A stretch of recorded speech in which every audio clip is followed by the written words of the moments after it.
Salut les déclencheurs! Nous espérons que la vidéo précédente vous a plu. C'est parti pour le membre suivant. Salut Lily! Salut Arnaud! Tu es notre petite pépite à nous, notre community manager. Tu publies plus vite que ton ombre. On dirait que ton clavier a un mode rafale. Pour les personnes qui te découvrent, community manager et photographe, comment gères-tu? Je jongle. Community manager, c'est un boulot de l'ombre qui sert à faire briller les autres, donc à faire briller notre super club. Ensuite, oui, je suis photographe amatrice depuis quelques années, mais photographe heureuse. Allez, on passe aux choses sérieuses? Allez, on y va. Promis, ça reste sympa. Ta mission de community management pour le club, tu la résumes comment en une phrase? Ce sera un petit peu plus long qu'une phrase pour expliquer ma passion pour le community management, car pour moi, c'est mettre en avant le club photo, puis en fait de pouvoir faire briller les membres du club, puis peut-être aussi de donner l'envie de nous rejoindre à quelques followers, qui sait. Mais voilà, pour moi, le community management au sein du club photo, c'est une réelle passion. En tout cas, Lily, on le ressent bien et on te remercie vraiment pour ça parce que tu arrives à faire briller notre club et chaque membre du club au travers des réseaux. Merci.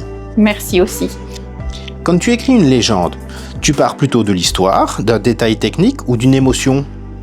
Lorsque j'écris une légende sur la publication d'une photo d'un de nos membres sur Facebook ou Instagram, je pars d'abord sur le fait de ne pas parler d'un avis personnel.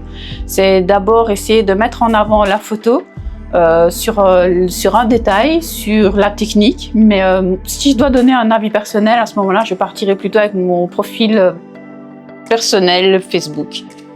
Quand tu rates une photo, tu te dis quoi? J'ai appris ou je recommence jusqu'à la voir?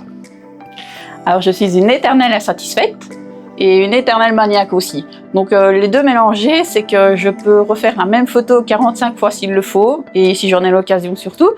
Et puis voilà, c'est comme ça que ça se passe lorsque je veux avoir the photo qui me correspond et qui me satisfera. Jusqu'au bout, quoi. Jusqu'au bout. Tu préfères retoucher léger ou assumer un style? Où se trouve ta limite? En fait, ma limite, c'est que je n'ai pas de limite. J'essaye que ma photo soit précise au moment où je la prends. Et puis, si elle n'est pas assez satisfaisante pour moi, à ce moment-là, oui, je chipote un petit peu, autodidacte, je vais chercher sur YouTube un tuto, et puis ça part comme ça. La dernière question, malheureusement. Déjà. Qu'est-ce que la photo t'a appris sur ta façon de regarder le monde au quotidien? Ça m'a permis de pouvoir regarder un petit peu plus le détail, d'assurer un petit peu plus ma confiance en moi, parce qu'au début, ce n'était vraiment pas ça. Et voilà, je suis plus dans la précision, d'essayer de faire quelque chose de beau, mais tout en restant très foufou. Merci Lily d'avoir partagé ça avec nos déclencheurs. Merci aussi. Pour conclure, as-tu un dernier message à faire passer? Alors oui, j'ai un dernier petit message à vous faire passer. Si vous ne nous suivez pas encore sur notre page Facebook ou Instagram, n'hésitez pas à cliquer sur le petit onglet suivre. J'aime aussi, ça nous ferait plaisir.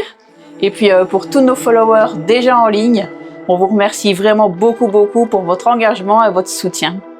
À très bientôt!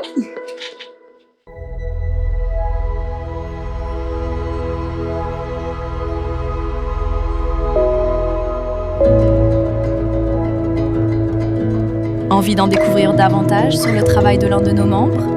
Rendez-vous sur le site internet du club, dont l'adresse est indiquée ci-dessous. Allez dans la rubrique « Membres ». Vous pourrez y explorer ses réseaux sociaux, plonger dans son univers artistique et pourquoi pas, entrer directement en contact avec